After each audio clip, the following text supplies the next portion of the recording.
بسم اللہ الرحمن الرحیم۔ حضور پاک صلی اللہ تعالیٰ علیہ وسلم نے فرمایا انما الاعمال بالخواتیم، اعمال کا دار و مدار خاتمے پر ہے۔ اور ایک حدیث میں حضور نے فرمایا کہ جس آدمی نے 5 راتوں کو زندہ کیا، یعنی 5 راتوں میں عبادت کی، تو جنت اس آدمی کے لیے واجب ہو جاتی ہے۔ ان 5 راتوں میں سے ایک رات عید الفطر کی رات ہے، یعنی جب چاند نظر آ چکا ہو اور صبح عید ہو تو وہ جو رات ہوتی ہے، وہ رات فرمایا کہ جس نے اس رات میں عبادت کر لی اس کے لیے جنت واجب ہو گئی۔ اور ایک حدیث میں حضور نے فرمایا کہ جس آدمی نے عید کی رات کو زندہ کیا، یعنی عبادت کی، تو اس دن جب لوگوں کے دل مردہ ہو چکے ہوں گے، اس آدمی کا دل اس رات مردہ نہیں ہوگا۔ ہمارے معاشرے میں عید کی جو رات ہے، جس کو ہم چاند رات کہتے ہیں، اکثر اس رات کو گناہوں کے اندر گزارا جاتا ہے۔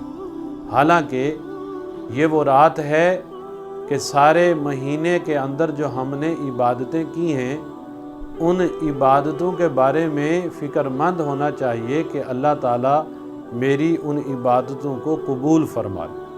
اب اعتکاف والے لوگ اعتکاف سے اٹھتے ہیں، اور گھروں میں جو خواتین سارا رمضان عبادتیں کرتی رہیں اور جو نوجوان عبادت کرتے رہے، اب یہ چاند نظر آتے ہی بازاروں کا رخ کرتے ہیں۔ اور اللہ کے نبی نے بازار کے بارے میں فرمایا ابغض بلاد الی اللہ اسواقها، اللہ رب العزت کو سب سے ناپسندیدہ جگہ بازار ہے۔ بازار کو ناپسند اس لیے کہا گیا کہ بازار غفلت کا اور گناہوں کا ماحول ہے۔ تو نیکی کرنا یہ اتنا بڑا کمال نہیں ہے جتنا بڑا کمال اس نیکی کو بچا کر آگے لے جانا ہے۔ بہت سے گناہ معاشرے میں ایسے ہوتے ہیں، بازار میں جا کر آدمی کرتا ہے، جن میں سے ایک بڑا گناہ بدنظری کا گناہ ہے۔ کسی غیر محرم عورت کو بری نظر سے دیکھنا، اس کو بدنظری کہتے ہیں اور یہ حرام ہے۔ اور یہ چاند رات میں عورتیں بھی جاتی ہیں بازاروں میں، حالانکہ جو خریداری چاند رات کے لیے روکی گئی تھی وہ خریداری پہلے بھی ہو سکتی ہے۔ تو یہ شیطان اس رات قید سے رہا ہو کے آتا ہے، تو آتے ہی وہ امت مسلمہ کی نیک اعمال کو ضائع کرنے کی کوشش کرتا ہے۔ اس لیے یہ رات عبادت میں گزارنے کی رات ہے، یہ رات بازار میں گزارنے کی رات نہیں ہے۔ اس لیے کہ اللہ کے نبی کی حدیث میں نے پڑھی، حضور نے فرمایا انما الاعمال بالخواتیم، اعمال کا دار و مدار تو خاتمے پہ ہے۔ اب رمضان المبارک کا خاتمہ ہو رہا ہے، رمضان المبارک کا اب جو آخری دن ہے یہ ہم گزار چکے، اب عید کی رات آ رہی ہے، تو اب تو کام کرنے والوں کو ان کی اجرت ملنے کا وقت ہے، اب تو بخشش کا وقت ہے۔ یہ وقت تو اللہ کے ہاں اور رونے اور گڑ گڑانے اور ڈرنے کا وقت ہے۔